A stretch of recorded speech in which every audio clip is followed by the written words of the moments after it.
Hi, Good Ryan. evening Hey, and welcome to Monday night segment of Horsefly Chronicles Radio with myself, Julia Syracusa, and Philip Syracusa.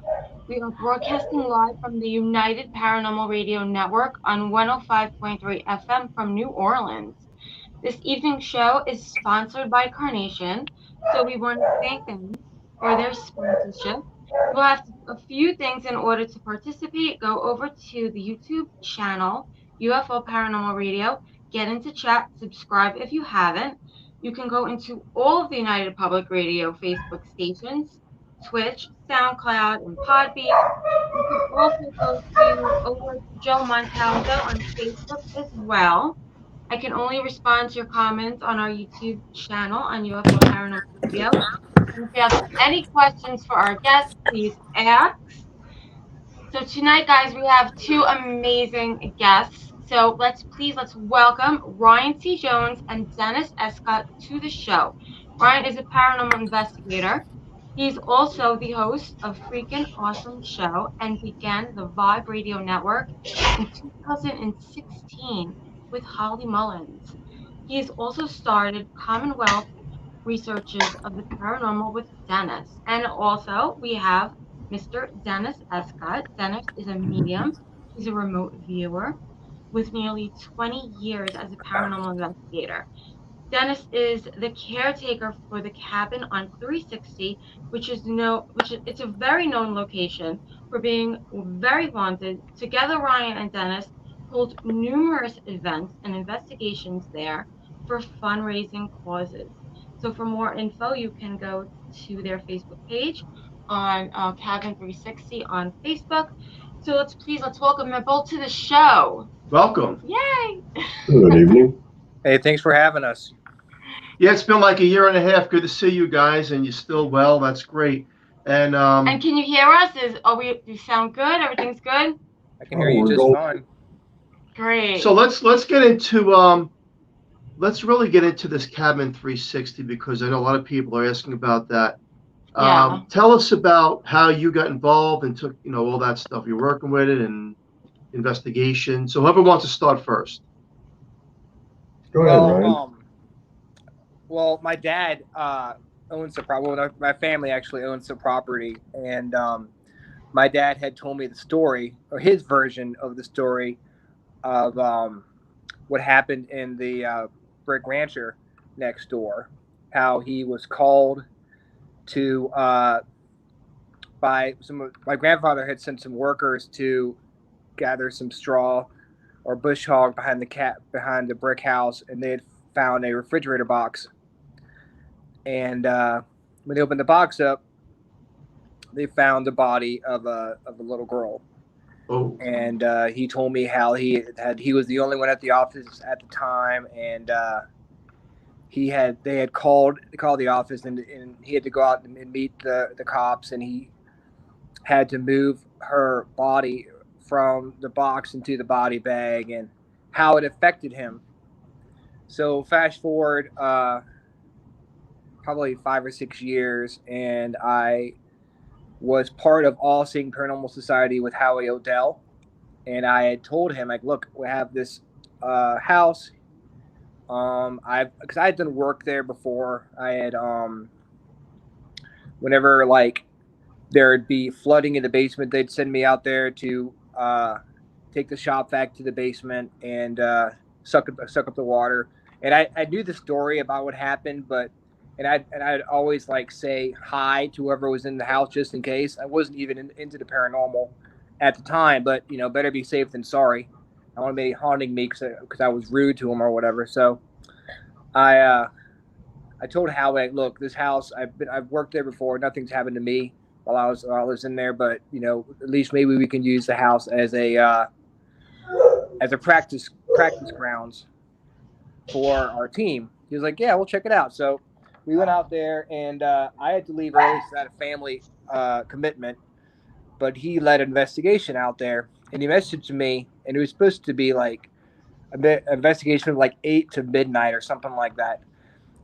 I think they left after. I think they left around 9 o'clock or something, because he said people were scratched, and one of the investigators started crying. He just said it's just the whole mood of the house changed. So I didn't get to go back in to the house for another year, and that's when I brought Dennis into the house, and we walked in the front door. And you remember what you said to me, Dennis? I do. We were just 3 or 4 feet in the door. I stopped dead in my tracks. As a medium, I kind of sense energies.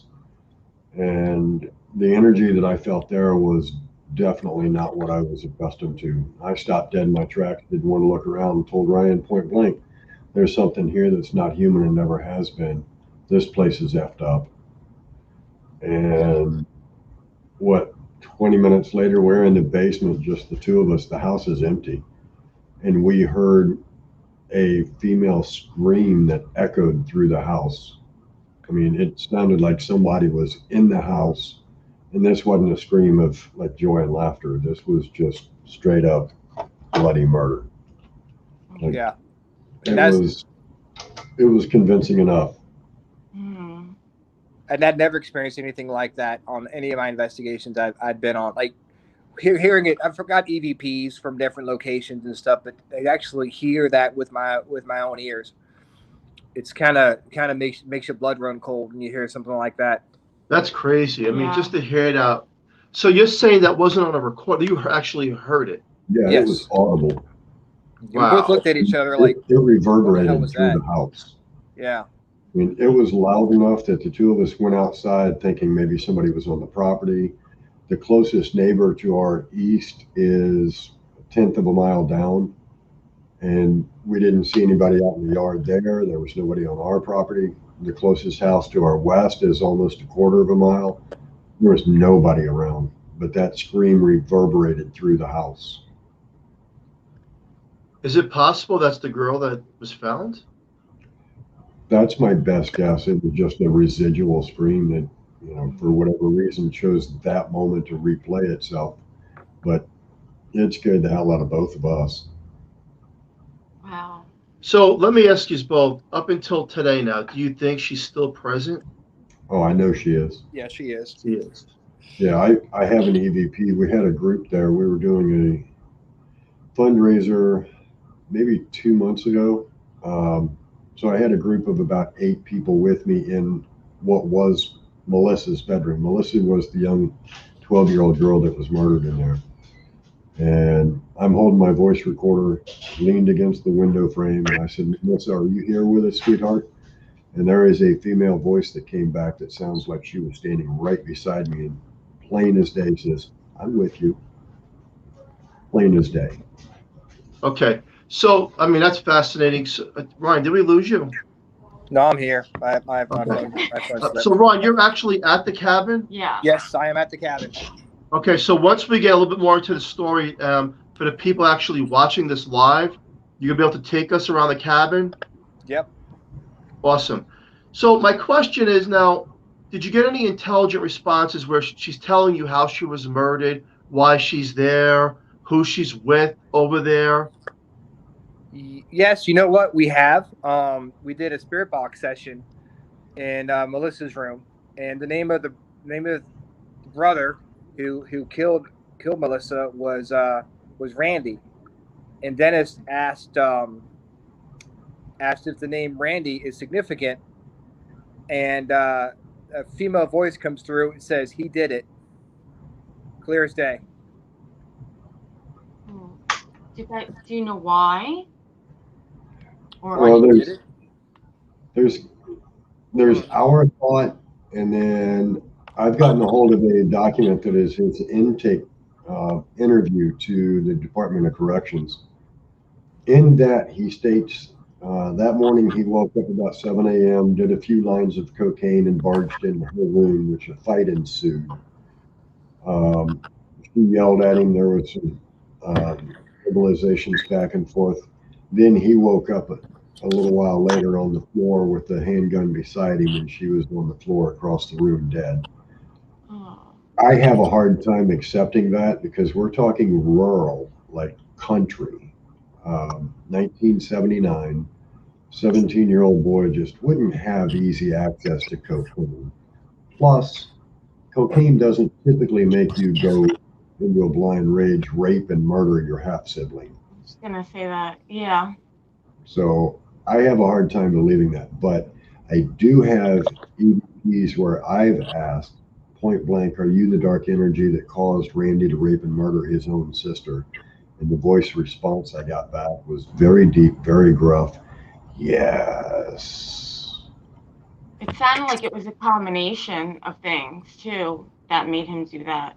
Maybe Well, being under the influence and what was going on there. So is something else on that property, like something, most like definitely. demonic Well, or something unnatural? I think there is something unnatural. I don't want to be, the little boy that cries demon, but there's something there that I'm not certain what to term it as. It does play with your psyche a lot. We've had several teams come out that, well, one, we had a team come from New Hampshire, 9.5 hour drive, and left after an hour and a half by themselves there. When I asked what went wrong that they left so early, I mean, they paid for the whole weekend, Friday night and Saturday night, and they left in an hour and a half. And he said, just for no apparent reason, my whole team was at each other's throats and ready to just beat each other up. And he said that pretty much the deciding factor is when my best friend of 20 plus years looked me straight in the eye and had a look in his face I'd never seen before and said, I don't know why, but I just want to smash your effing face in. He's like, it affected all of us. So Twisted Realm filmed their episode out there, the Twisted Paranormal Society, and their TV series, The Twisted Realm. Tana asked the question, why did you do this? Why did you cause this to happen? And that same deep, gruff voice responded with the violence. So there is something there that seems to play in the psyche and wants to cause violence. It thrives on that. Yeah. Well, then that's evil. It's you don't have to say demonic, but that's nothing good because we know about those cases. So that's something that when you said something, Dennis, you said it plays with your psyche and then it makes people want to fight each other. We know that. Oh yeah. We know how that works. Yeah, you guys dealt with it right in your own home. We've dealt with it, and what they have caught in the teams is when that usually happens, there's a dark, dark shadow that appears if you keep taking pictures. Yeah. And then people get crazy upstairs. We all do. And the nicest people. I mean, the nicest people. And I always wonder, there's always that big question mark about shadow people because it just seems why they look like the outline of a shadow person in pictures when something bad happens. I'm not saying all the time, but it just seems to be one of the themes that we've noticed. And usually one person gets affected and then all of a sudden it's like a disease where other people on the team get affected. It's a snowball effect. And the only way we learn to break it is everybody out of the location immediately because otherwise there could be an act of violence. Yeah. So, and you said that when I asked you about this girl that died over there, you said that could be residual, the scream, but then you also said that you have intelligent responses, which means she's still there in the club. And that leads me to have a question of why hasn't she crossed over, or she cannot because she's being held back by something on that property? We have asked, is there something keeping you here? Ryan and I have both asked the question, is there something keeping you here? Is there something keeping you from talking to us? And on numerous occasions, we've gotten an answer to the affirmative. So I think there is something keeping her there. I did a blensing. That's a blensing and a blessing combined. It's a blensing. Yeah, I agree. Tongue-tied. But I did that on her bedroom and then salt sealed the door and the window and said, this is your room. This is your safe space. Nothing else is allowed in here. Does that mean that positively worked? No, but it was at least an effort to give her some peace. Yeah, I definitely agree with that. All right, so what we're going to ask now, for listening and watching the show, we're going to ask Ryan to take us around the cabin and Okay. explain to us what's going on and what happened where. All So, right. Ryan, as you're doing this, this is a fascinating show tonight, Yes. people. This is Cabin 360 that we're talking about. As you're doing this live, okay, if you feel or hear a whisper or anything, let us know. All right, guys. This is the main room here at the cabin. Ryan, you just have to talk a little bit louder into the mic. Sorry. All right, sorry. This is the main room here at the cabin. This is the fireplace over here. Can't really. There it is. All right. And Yeah, if you could hold the camera just a little bit closer to you, all right. so we could hear your voice. I walk over here. So he's walking I wish over I could the figure out how to kitchen turn the area camera now. around so they could not look at my face. So here's the kitchen I'm in right now. Julie can't see, but there's the refrigerator. Touch on your avatar, Ryan, and see if it gives you an option for swapping the camera around. No. Let's see, cam. Ryan, if you could, All right. he's having a little. Just Ryan, turn if the you could camera turn around. the camera around so we Like see this? you, There you go. we see the picture, Fine. not you, and then you could put the camera next to your mouth when you're speaking for the audience. All right. Look at I'm that. gonna. Here you go. Walking into the hallway here. Oh, wow. So you'll see a couple of doors that have the blue tape on them. Yeah, Those I don't like are it. private. Those are for our access and storage, things like that. So with the events that Bathroom. we do, we have 7 acres of woods as well. So we have trails throughout the woods, and we hang a lot of glow sticks. We have extra cups and toilet paper. So those are just storage closets. Now this back room that he's walking into now has no light, There's no light here, so. but there've been several teams that report seeing a shadow figure in there. There's a bathroom off of that back bedroom.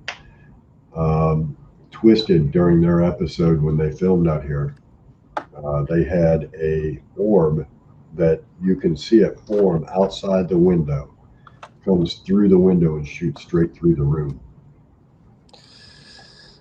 I'm not a huge believer in orbs. I think 99% of the time they're dust or some other crap floating in the air. I'm sorry, just a little bit louder. Try if you can. Is that better? It's hard for us to hear you, but we can see it. That looks creepy. Yeah, well, while he's doing the walkthrough, I'm trying to do the audio portion. I don't have an option to turn up my microphone. This right here, this is a picture of Melissa. You guys can see that. Wow. Can you go a little bit closer to that picture?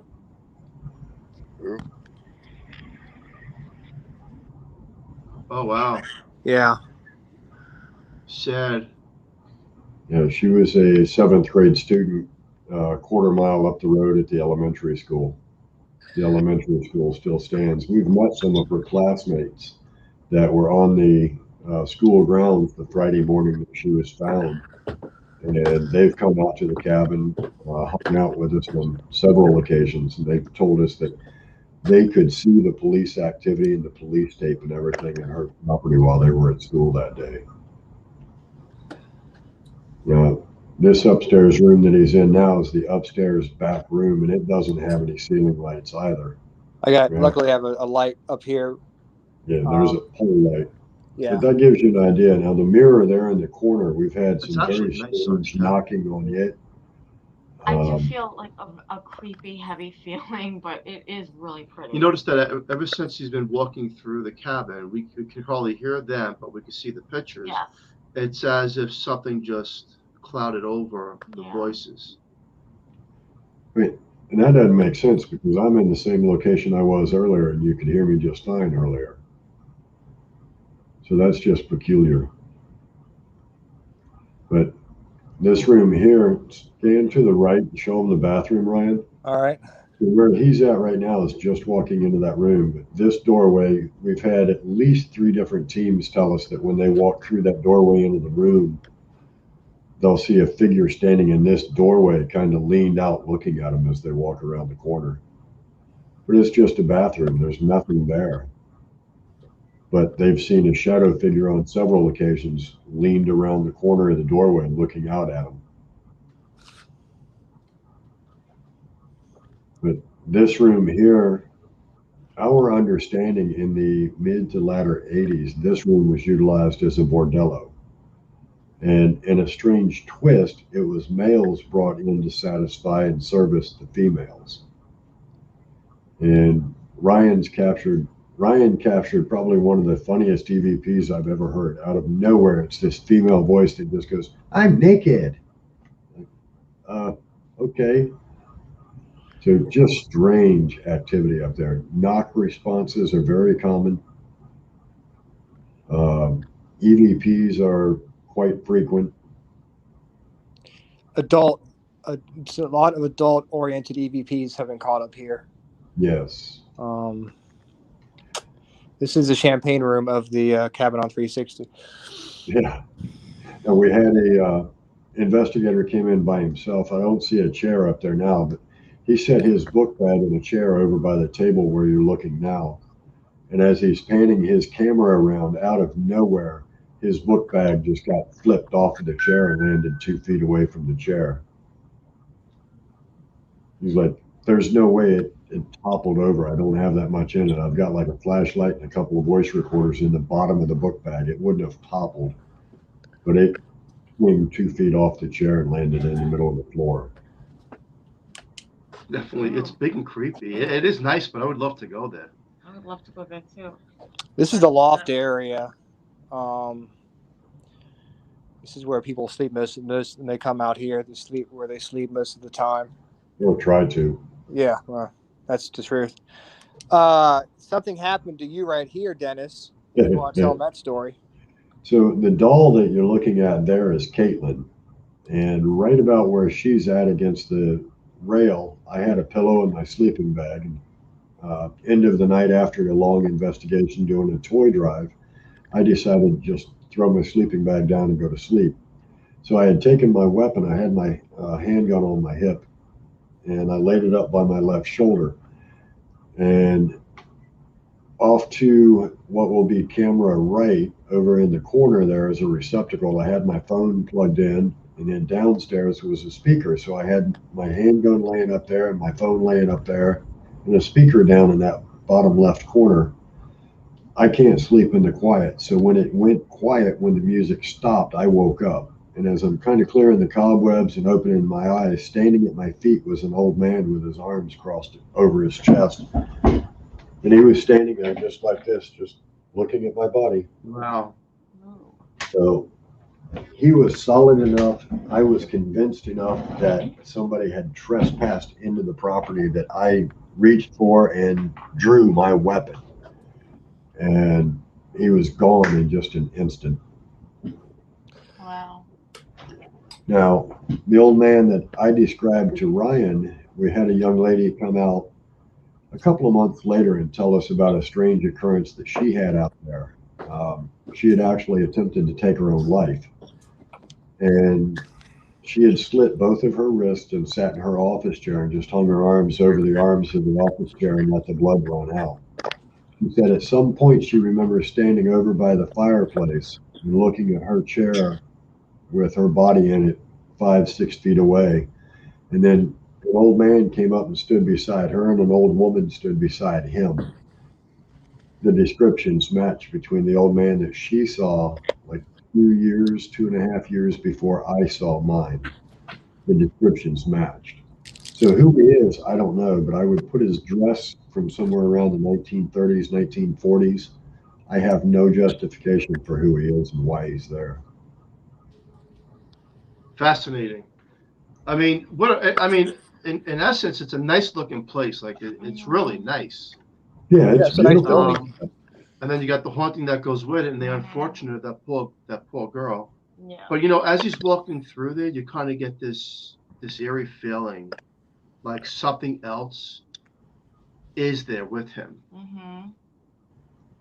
Yeah, we've had numerous teams that just while checking in, we'll hear people walking upstairs.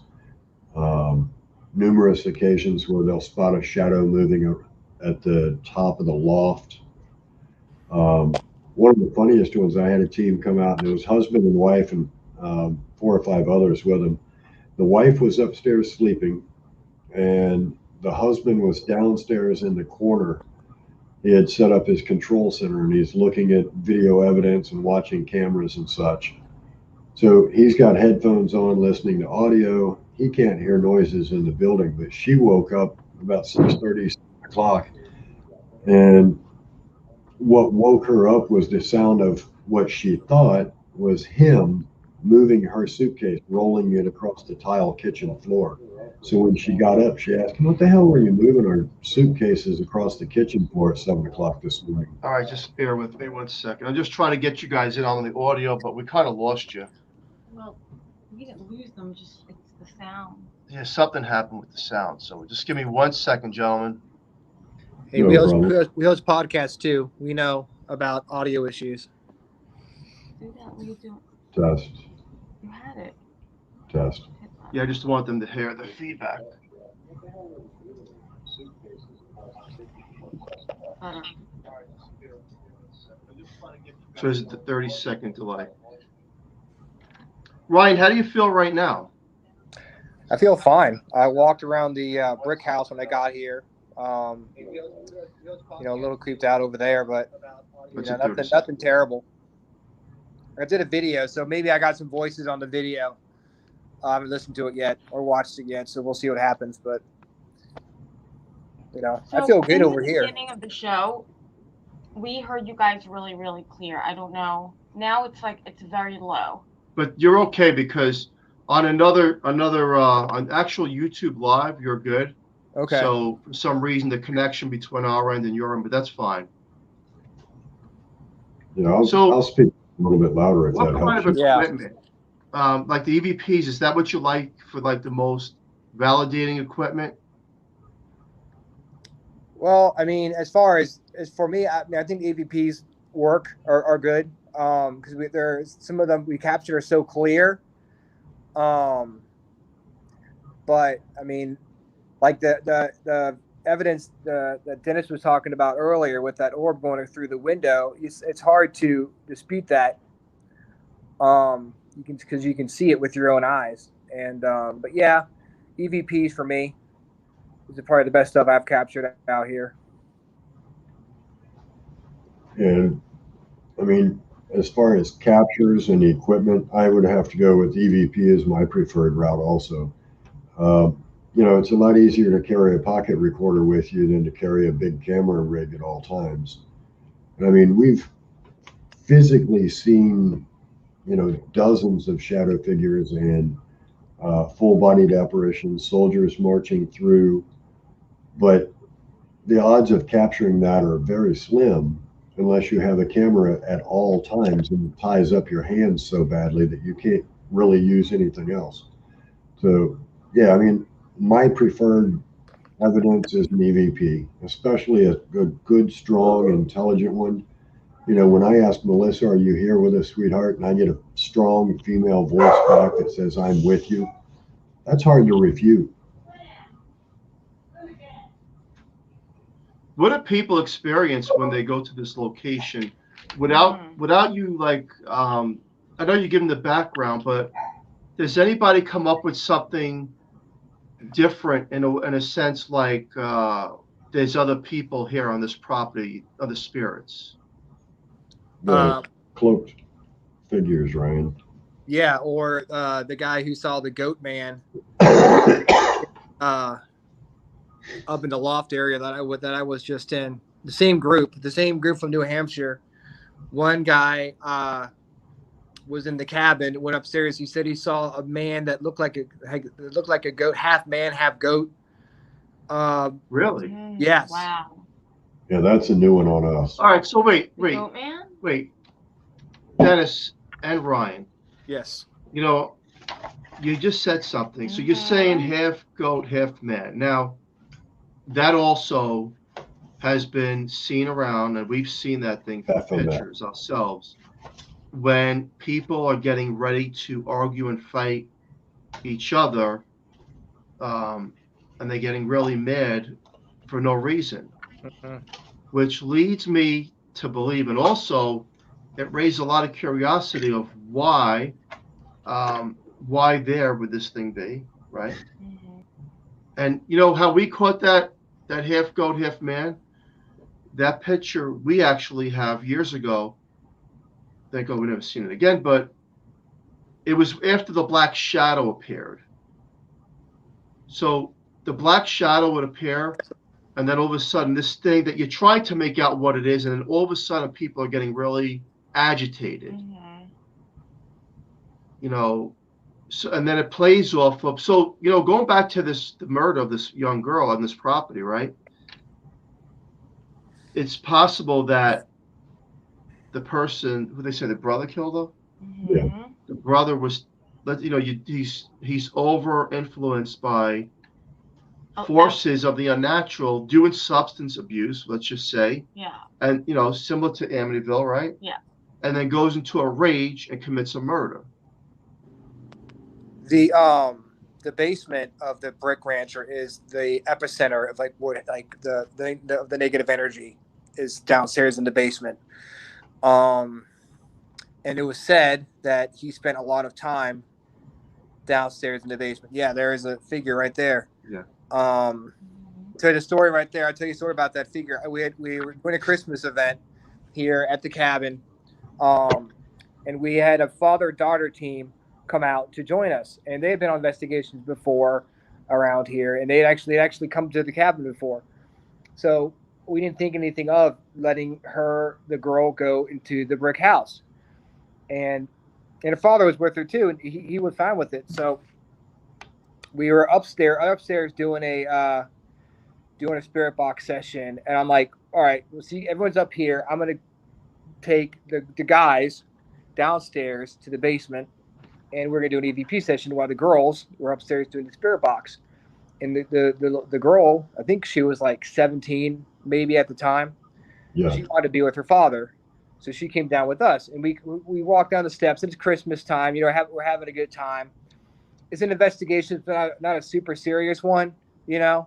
So we're just talking, and as we're getting set up, I look and I see her standing in the middle of the basement, and her dad's talking to her, saying, "Hey, what's going on? Well, you know, why aren't you talking to me?" And you can hear her whimpering and crying. And she was like, "What's wrong?" And she's like, "It's looking at me. It's staring at me."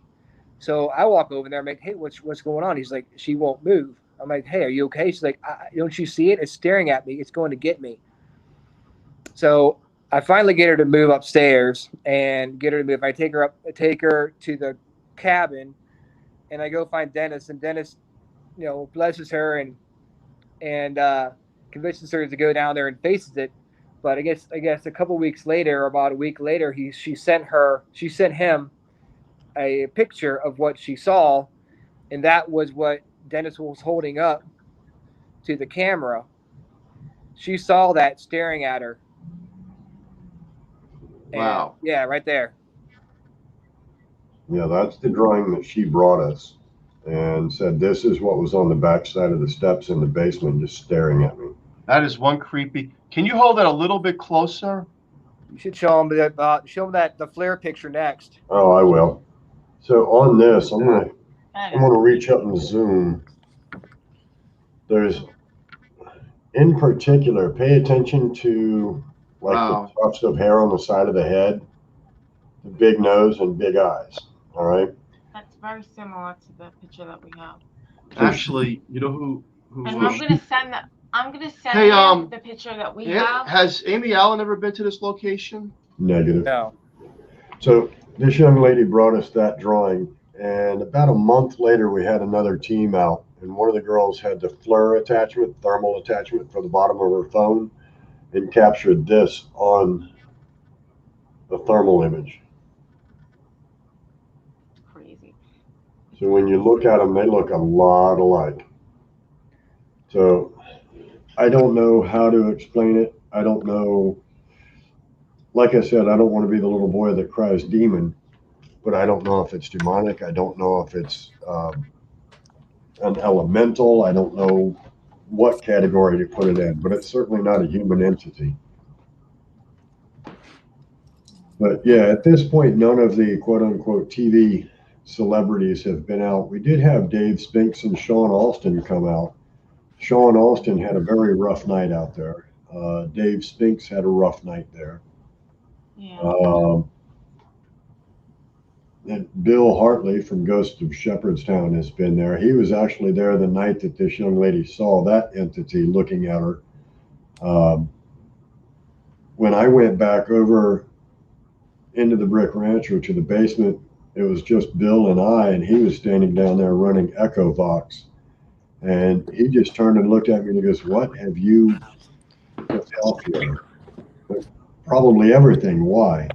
And at that point, Echo Vox started going into a string of F Dennis, FUs, just one after another after another. And I looked at him and went, that's kind of common. And he goes, "No, that's not. I've been in some very dark places and I have never heard it spend 5 minutes straight cussing one person like that." But welcome to my world. I am walking out because my phone's at 10%, so I'm gonna go get my car and put it on the charger. That's why I got dark. I'm still here, just walking out to the car. All right. Well, we lost them. Oh. Oh, shoot. Are you guys still there? Oh, Ryan, I think we get the show. I think we're taking over Horsefly Chronicles Radio. Welcome to Horsefly Chronicles Radio with Dennis Estlock and Ryan Jones. Hey, we're the new hosts. I do not know where Enjoys the Julia and Philip just disappeared all of a sudden. The spirits of the cabin. No doubt. So we're talking about the cabin on 360. It's in Mechanicsville, Virginia. It's just outside Richmond, Virginia. It sits on 7 acres of battlefield from the battles of Bethesda Church. Within about 1.5 miles of the cabin itself, I can account for 2,264 men that were killed, captured, wounded, or missing in action. So it's had its share of energy. Don't mind me, I'm trying to text Julia and see what's happening. But I'm trying to get myself situated here in the car. Yeah. So along with the battles of Bethesda Church, because they're in very close proximity, the battles for Totopotomoy Creek, Metadequin Creek, Hawes Shop, there's several battles right around us that play into the battles at Bethesda Church. Not only that, we sit 3 miles from Cold Harbor and 3.5 miles from Gaines Mill, which are both notorious battles from the Civil War. Hey, they're back. Welcome back to the show, guys. Yes. All right, we're good again. We hear you.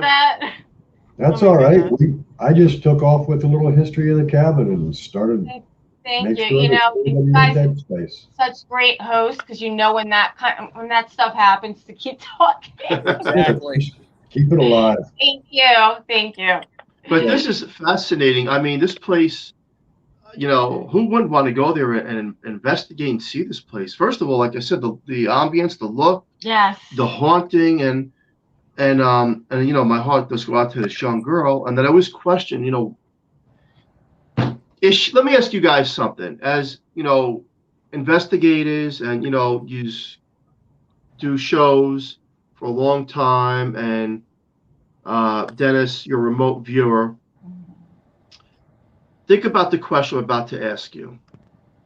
Is it possible? It's not my place to cross her over. Philip. No, not that. Is it possible that she's still existing within her time on that property, and we're seeing it in our time? Yeah, that's a good Yeah. question. And here's one of my thoughts on it. They're not allowed to tell us what it's like on that side. I think they're bound by limitations of what they can't tell us. Yeah. You know, how many times have you asked during an investigation, which you guys have both investigated countless times, how many times did you ask what year it is? and gotten an actual response. Exactly. They So don't. true. If you ask, Exactly. can you tell if it's hot or cold there? You don't get a response. Um, I think there are boundaries of what they can and cannot tell us. Yeah. And, I don't know if she's in her time. I don't know if she has progressed with the years that have gone by. I mean, the murder was, 42 years ago, 42 years ago. I don't know what time slot she is in anymore. Is she aware of what's happened in that house from then till now? Um, those are things that the more I investigate, those are what I try to find out anyway. Because I want to know, as I've put it 1,000 times, when this meat suit dies, where do I go? What's it like for me on that side? So I try to put myself in the spirit shoes and I try to understand what it's like from their side. We've had many of guests on, and we usually ask this question because sometimes the location, the building or home was taken down, but yet the haunting of the stairs that aren't there, the running up and down, still exist through the sounds that we hear Yeah. when they're doing the investigations. And it doesn't make sense, but it makes sense if you look at like what was on the property. And what we come up to believe and think that it's possible. Again, we don't know everything, but maybe, just maybe, she's still in that frame of error, Yeah. And again, it's possible. Then we always ask the question, well, why wouldn't a young innocent girl cross over and go to the brighter side of things? The higher I tell you, vibration. tell you what, I captured an EVP of Melissa, and she was singing in the EVP, and I played it for a friend of hers, and I'm like, does this sound like Melissa?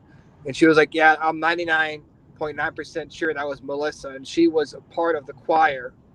So it's possible that she's still stuck in that time, and maybe she's practicing for the choir, practicing her singing, does not realize what's going on.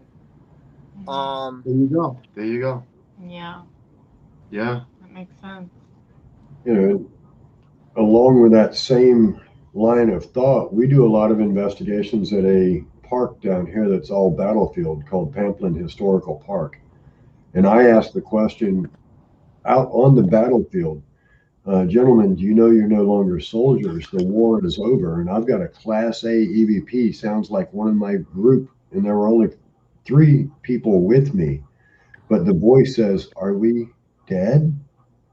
And it sounds like a young boy's voice. So I'm picturing at that, and I mean, that one kind of broke me, man. I started to weep. I'm not even going to lie, because I pictured this 18, 19-year-old kid that's been, on duty for 150, 160 years and doesn't even realize he's no longer living. So And sad. I wonder if Melissa is in that same boat.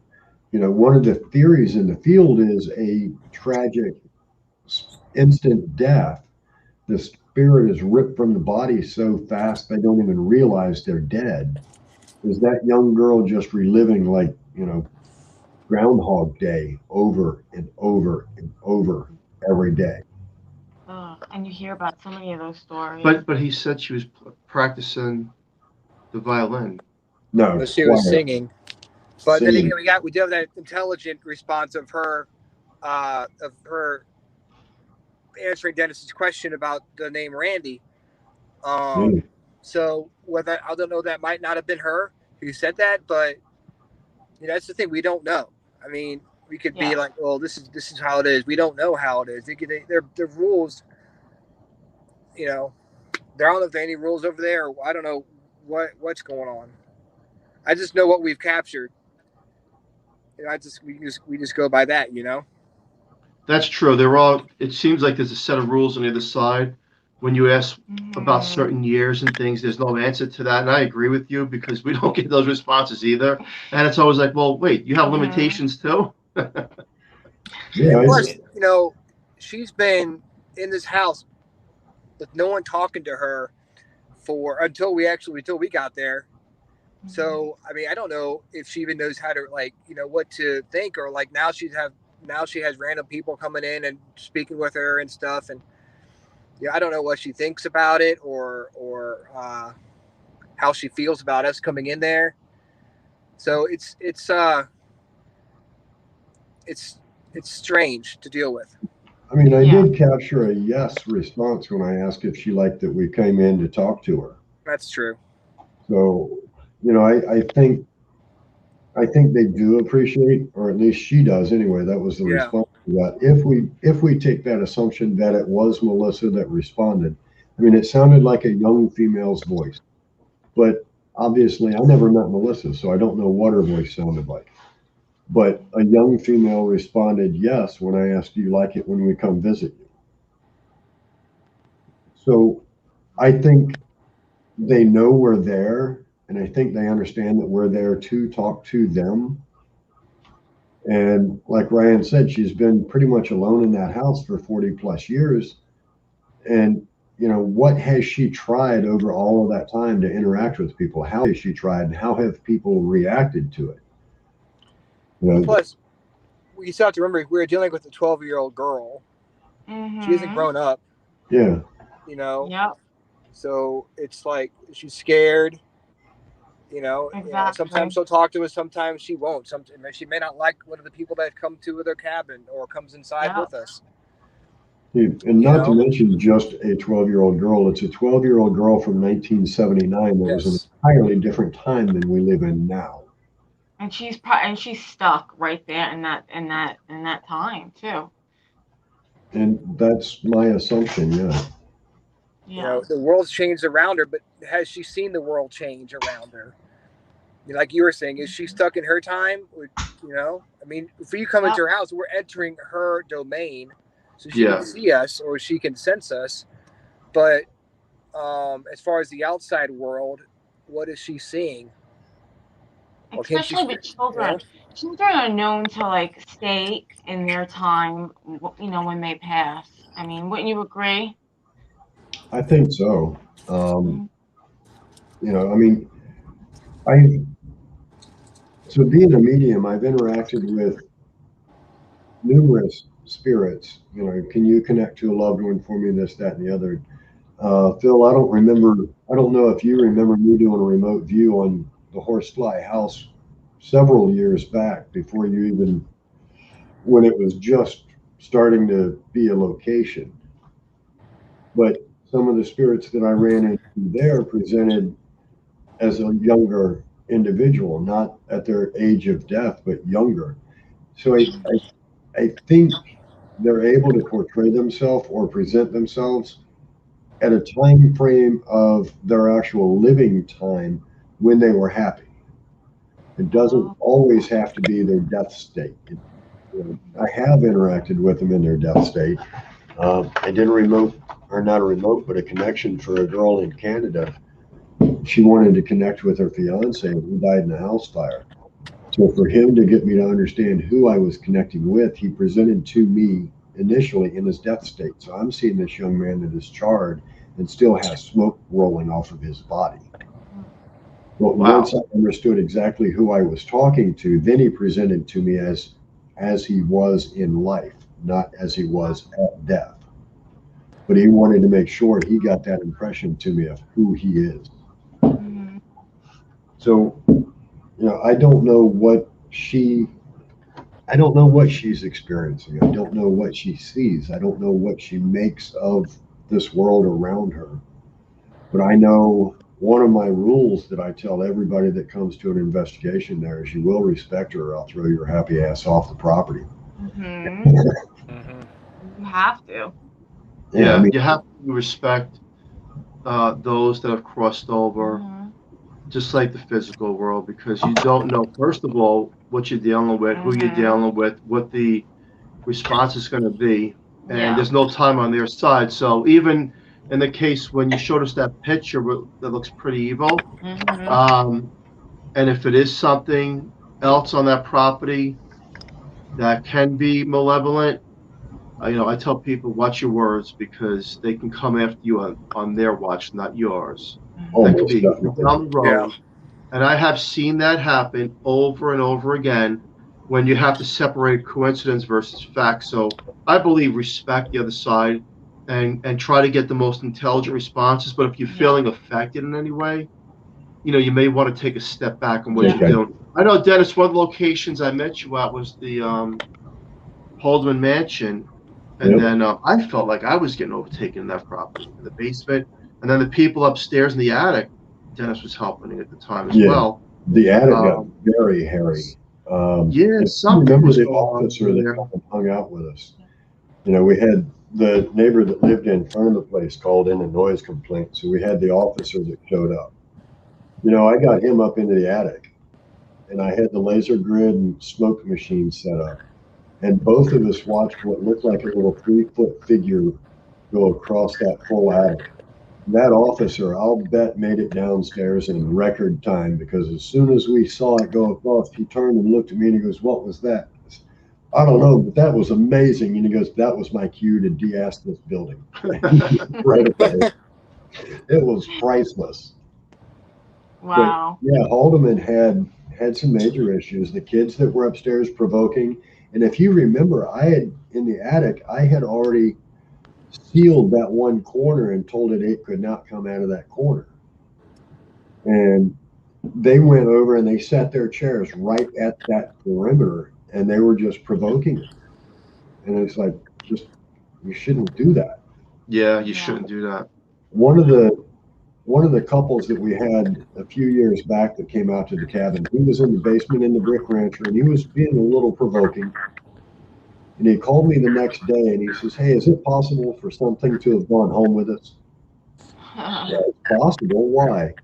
He's like, "Man, we made it about a mile away from there, and the stereo in the van hasn't worked in like a year, but it came on full volume playing like death metal, and we don't listen to that." Because I looked at my wife and she's already looking at me and she looks terrified, and I looked in the back seat and hit the brakes and hit the button to slide open the side door of the van. Said, "You've got to get out. You can't leave with us." Because the stereo shut off right then. He was like, "I moseyed on up the road, but I went out this morning and I kicked the snot out of the dash and I'm pounding on the radio and everything. I can't get it to come back on. You don't think something left with us, do you?" Yeah, it's very possible. I mean, we challenged it. Show me what you can do. It's what you don't want to do. Show me. And that's the most silliest thing I see people, don't be afraid. You don't know who you're talking to. I really don't think they're afraid of you. And I feel bad for all the little kids too. All these little kids that are doing the Ouija board. If you go in unprotected and you don't know what you're doing, you're opening up a doorway to the unknown. Whether you believe or you don't believe, I've seen atheist people have horrific lives after provoking things they didn't believe in and see. I've seen it. I have seen this firsthand. So you have to be careful with your words, because that's intentional thoughts out in the atmosphere, and that's picking up all the vibrations of you, and it can torment you. But this Cabin 360 is definitely, it's definitely fascinating. It's interesting. I do want to get to one thing. I know you guys do a lot of charities. Yeah, let's talk about that. Which is amazing. So we want to thank you for that. So tell us about what do you guys have coming up next? Well, we are going to be a part of the world's largest ghost hunt on September 25th. That's going to be a lot of fun. If you're in the area, come join us. Like $20 a ticket to join us at the cabin, and all 3 locations will be open for investigations.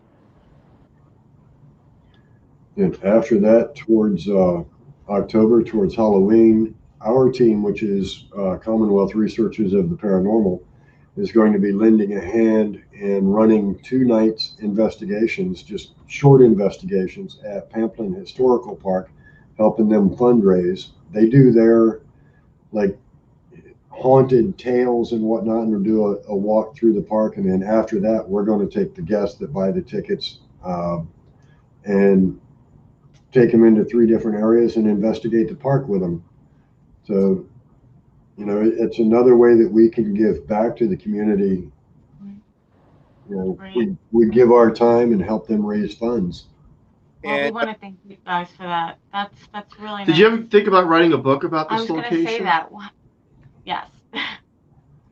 Ryan can do that. I've thought about it. But hopefully the story is not over yet. So, Yeah, this is a semicolon moment in the life of the Cabin on 360. This story is not done. Yeah. There's way too much there. It has been mentioned in several books. Vanessa Hogel mentioned it in hers. Vanessa had a very rough time there. Yeah. They were not nice to her in any way, shape, or form. Mm-hmm. So, but there are several books about or several videos out, that teams have captured evidence. And I'm sure, Sean Austin was putting his adventures at the cabin in his newest book. Dave Spinks, I believe, has a book in the works that his adventures there, getting punched in the gut will be mentioned. So And they're coming back too, right? There. Oh, they're coming back. Oh yeah. Yeah, guys down here. I mean, as Dave put it, it's in his top 5 locations that he's ever been, and he's got hundreds of locations. Wow. Yeah, we've heard a lot of things about Cabin 360. Yeah. Like it's Which really wasn't so far. Yeah, For us, it's far. It's really active over there. We got a lot of feedback. It's like 4, maybe 5 hours. Come on down. Yeah. Oh, we lost Ryan. All right. But, well, we're definitely coming towards the end of the show. Yeah, Ryan, did we lose you? I think so. Hey, Ryan. He's gone.